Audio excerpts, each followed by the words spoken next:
tenemos el gusto, el enorme placer y el honor de recibir a Ana María Presta, la doctora Ana María Presta, profesora titular de Historia de América I de la Universidad de Buenos Aires, investigadora principal del CONICET y directora del PROAL, Programa de Historia de América Latina. Buenas tardes, Ana María, muchas gracias por atendernos. Muchas gracias, Romina. Celebro mucho esta brillante iniciativa que tenés de conversar desde nuestra disciplina acerca de, bueno, qué es esto que nos está ocurriendo, qué es esta pandemia, cómo la sufrimos y cómo historizamos, ¿no?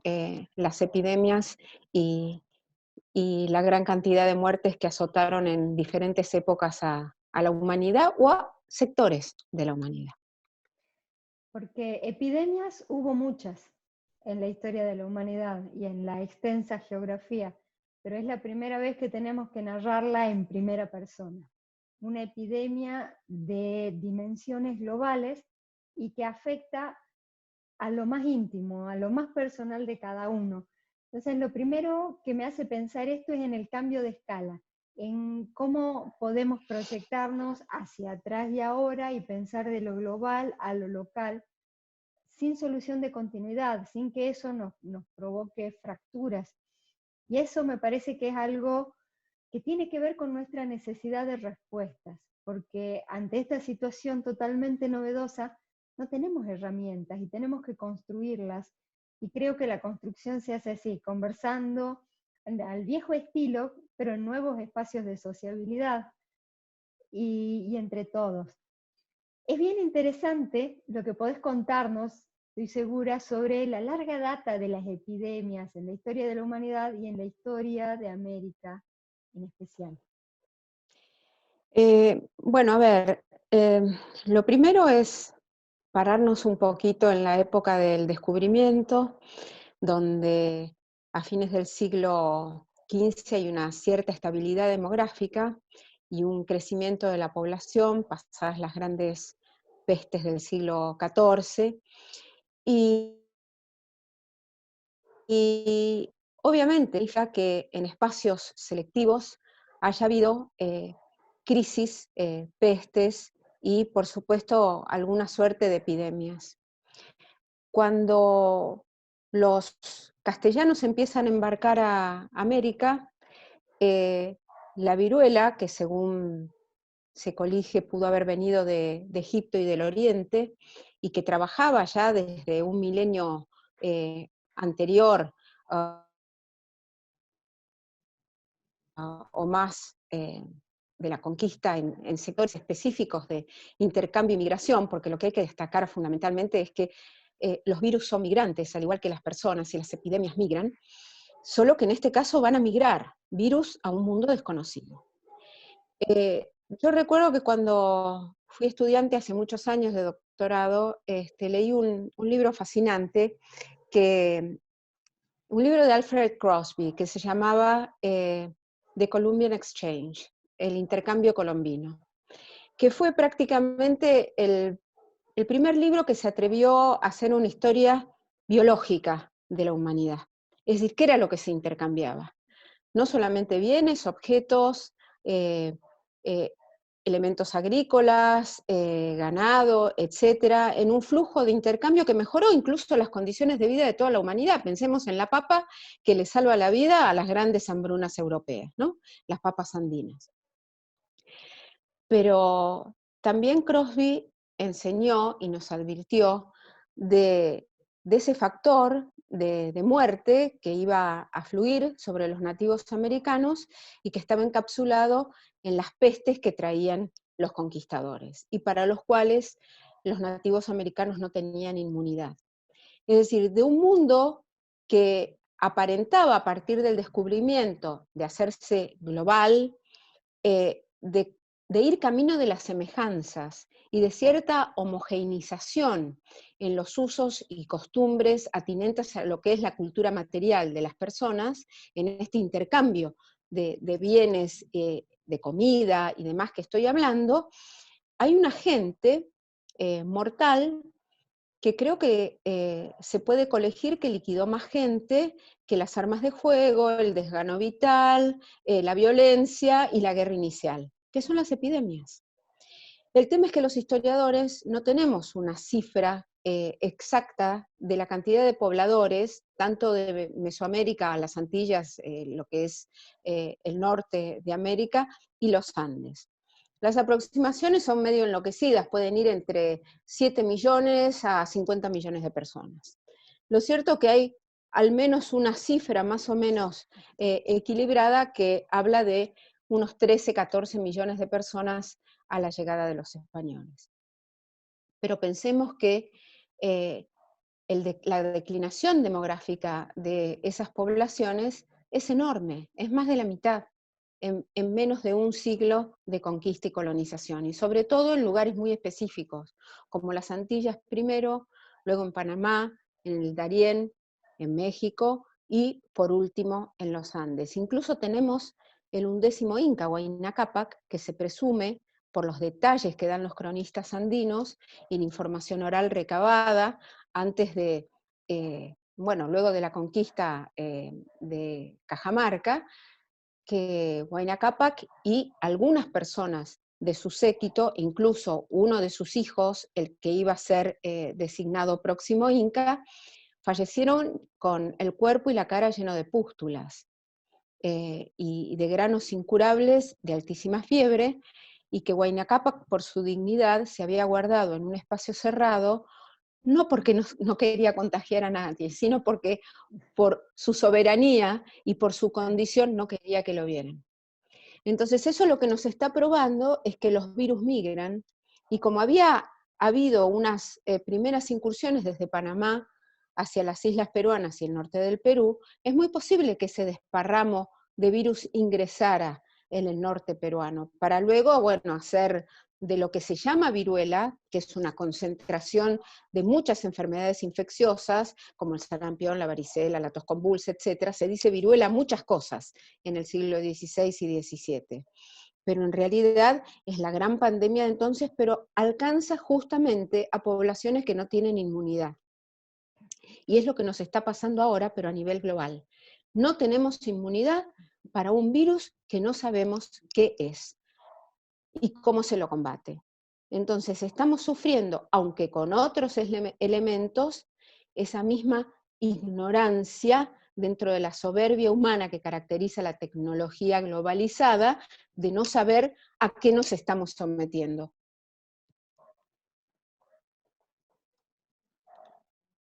Es fuerte.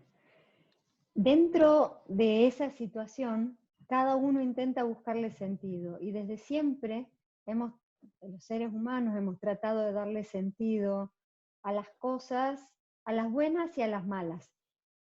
Tiene especial peso en la historia americana el sentido que se le daba a la peste, porque además no fue una vivencia de meses o de años, sino de más de un siglo.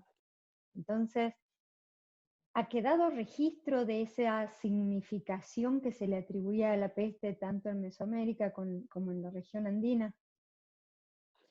Bueno, hay cronistas que detallan determinadas poblaciones o descripciones físicas de algunas personas que pudieron sobrevivir quizás a la viruela, y describen sus rostros picados, o otro tipo de enfermedades con características de deformaciones y demás, que tienen que ver con otro tipo de crisis y de virus.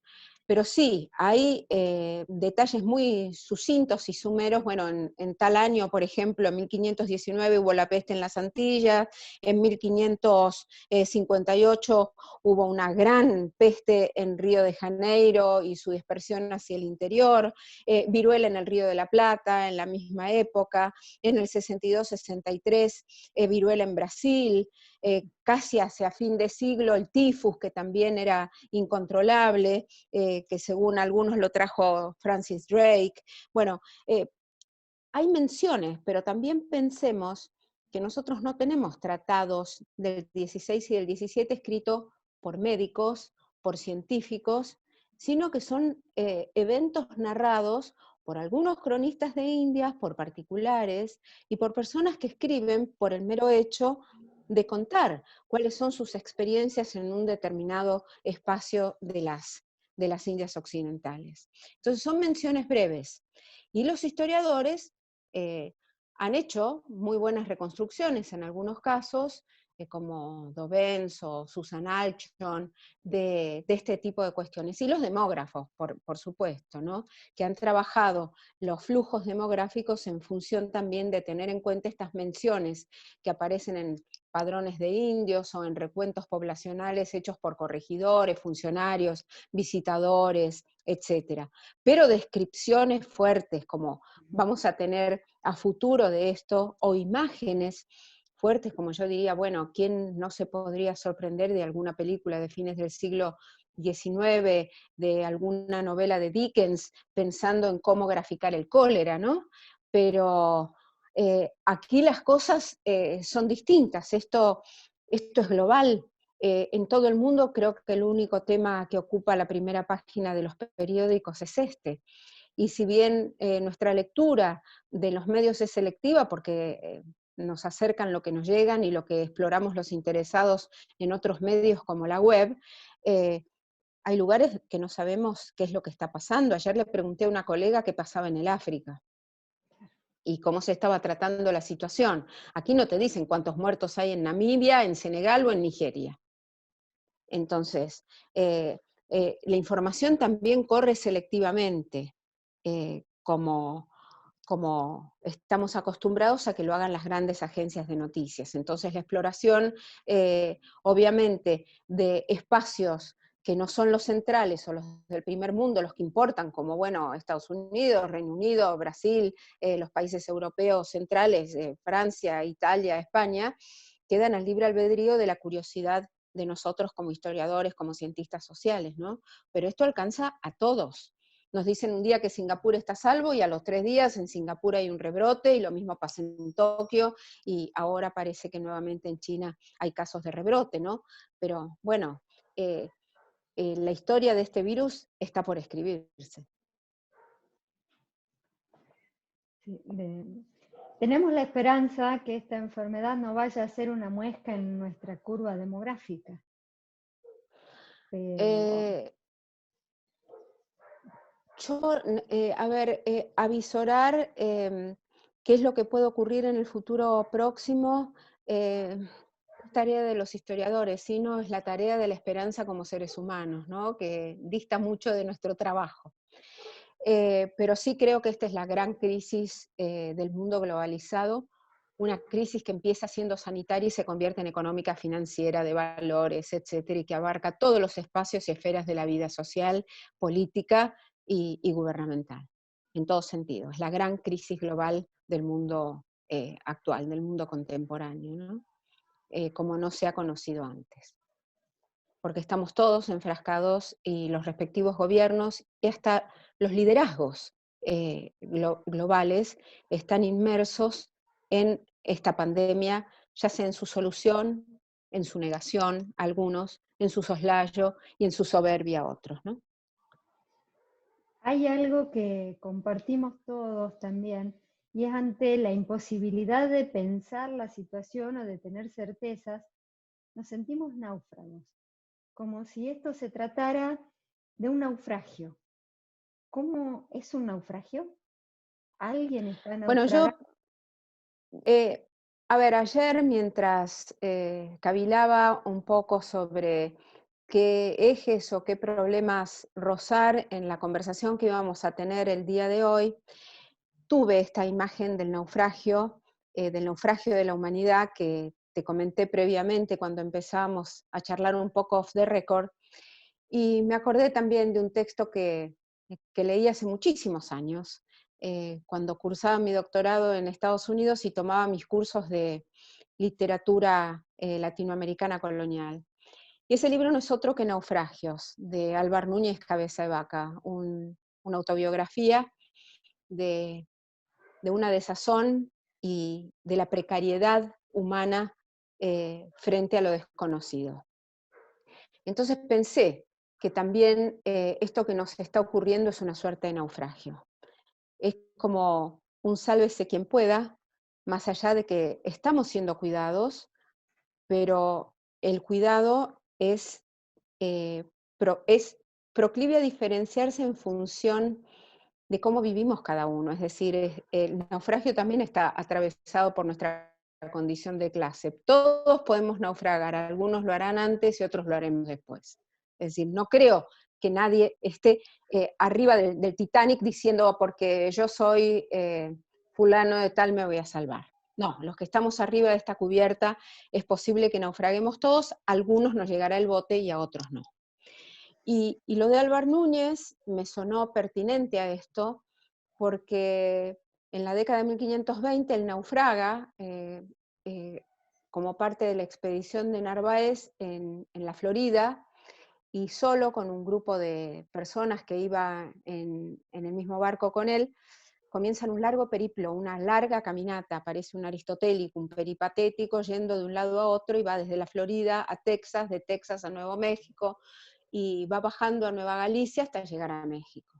Son años de caminata, años de indefensión, de precariedad, de respuestas, de no saber dónde se está, pero también son años de valoración de la fortaleza humana frente a lo desconocido y a la posibilidad, y la lucha constante por la posibilidad de salvarse. Álvar Núñez hace de todo, incluso llega a ser médico de tribus y a pasar conocimientos y también escuchar y a conocer a los nativos americanos con los cuales va interactuando a lo largo de ese largo periplo.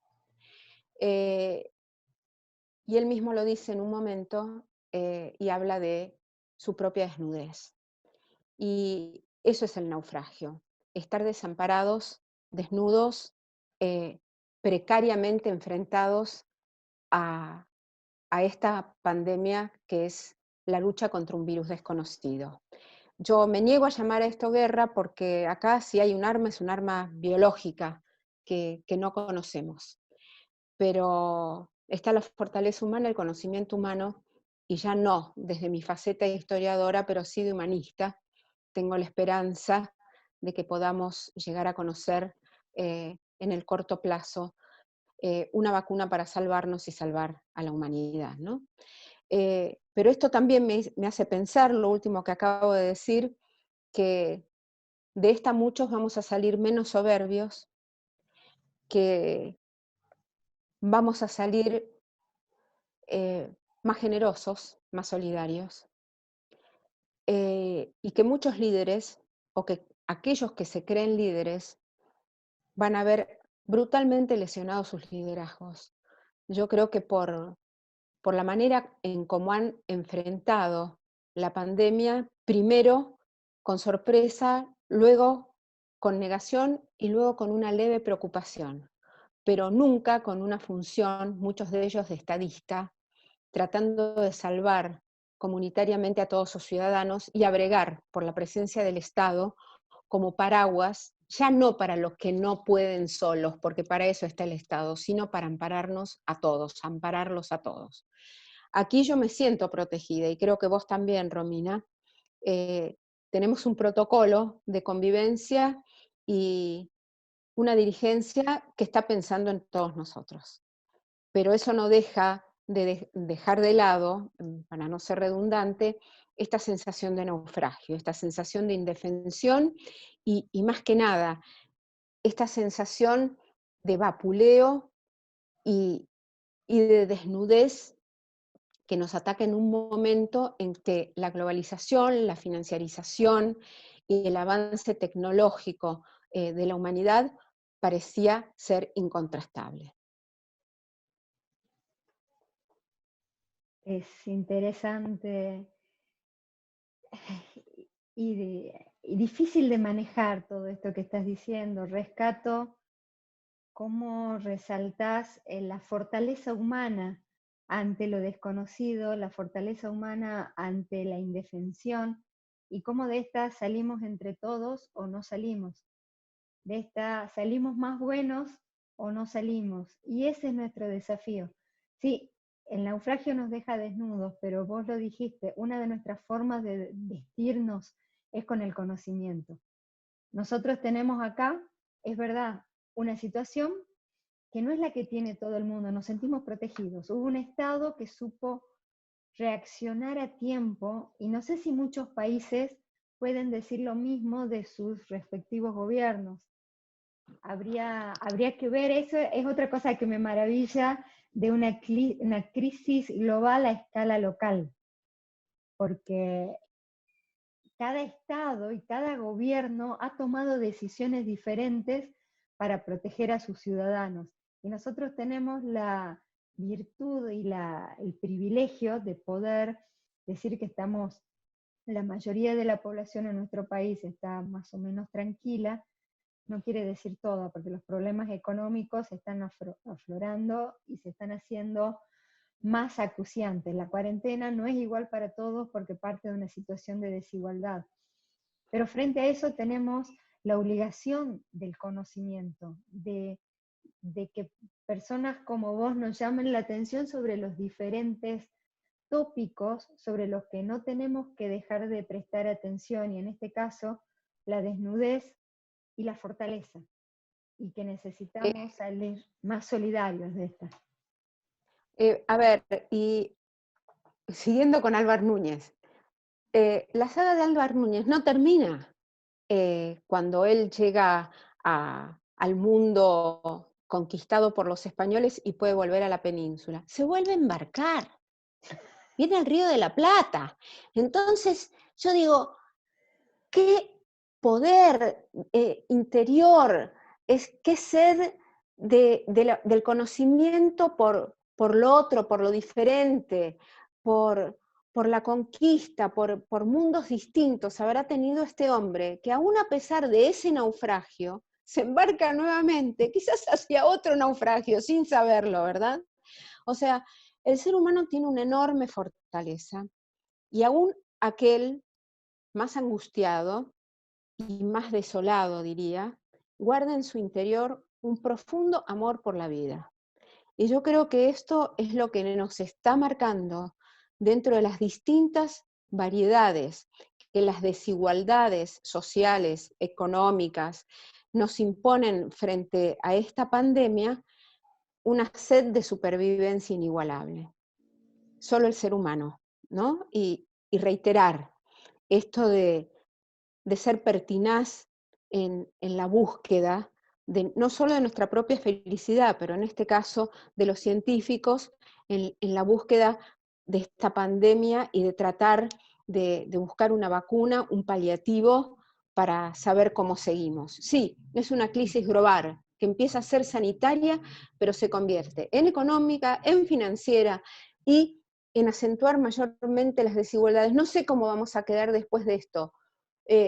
Como país, como mundo, vamos a tener unas cuantas heridas, pero estoy segura, eso sí, de que hay la vocación y la voluntad, al menos en este colectivo en el que estamos viviendo, de como Álvar Núñez volver a levantarnos y volver a salir adelante.